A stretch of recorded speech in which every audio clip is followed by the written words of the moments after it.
మూసీ పరిసరాల్లో ఇళ్లు కట్టుకున్న వారెవ్వరూ భయపడాల్సిన అవసరం లేదని మాజీ మంత్రి తలసిల హామీ ఇచ్చారు. అయితే తలసాని హామీ ఇచ్చారు, ప్రజల తరపు తాము పోరాటం చేస్తాము అన్నారు. ఈ వ్యాఖ్యలకు మాజీ మంత్రి దానం నాగేందర్ కౌంటర్ ఇచ్చారు.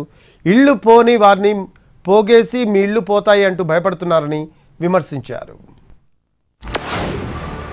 హైదర్ షా కూడా పోయిండు అంటే ప్రజల్ని ఎందుకు మీరు భయప్రాంతులు చేస్తున్నారు? మీ ఉద్దేశం ఏంటి? అసలు ప్రభుత్వాన్ని బదలాం చేయాలి, ప్రజల్ని భయప్రాంతులు చేయాలి, ప్రజల్ని తప్పుదో పట్టించాలి, హస్తం గుర్తు తీసేసి బుల్డోజర్ గుర్తు పెట్టుకోమని ఇవన్నీ మీకు ఎవరు చెప్తున్నాడు? ఎవరు చెప్పాడు? మేమన్నీ ప్రభుత్వం ఏం చెప్పింది, ప్రభుత్వ తరఫున ముఖ్యమంత్రి గారు ఏం ఆదేశాలు ఇచ్చారు, అది మీరు పూర్తిగా ప్రజలకు చెప్పకుండా మీ ఇండ్లు గులగొడతారని ముందే వాళ్ళకి ప్రజలకి వీళ్ళ ఏజెంట్లను పంపించి బస్తీలకు పంపించి ఈడ మా దగ్గర కూడా మా బస్తీలలో కూడా వచ్చి వాళ్ళు ప్రచారం ఏం చేస్తున్నారంటే మీ ఇల్లు రేపు మీ నెక్స్ట్ మీ దగ్గర బుల్డోజర్లు వస్తున్నాయని చెప్తున్నారు.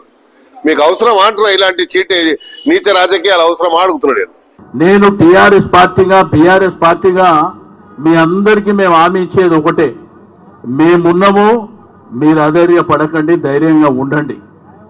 ఈ రోజు నుంచి మీరు ధైర్యంగా ఉండండి. మేము చట్టపరంగా న్యాయపరంగా కొట్లాడేది డెఫినెట్గా కొట్లాడతాం.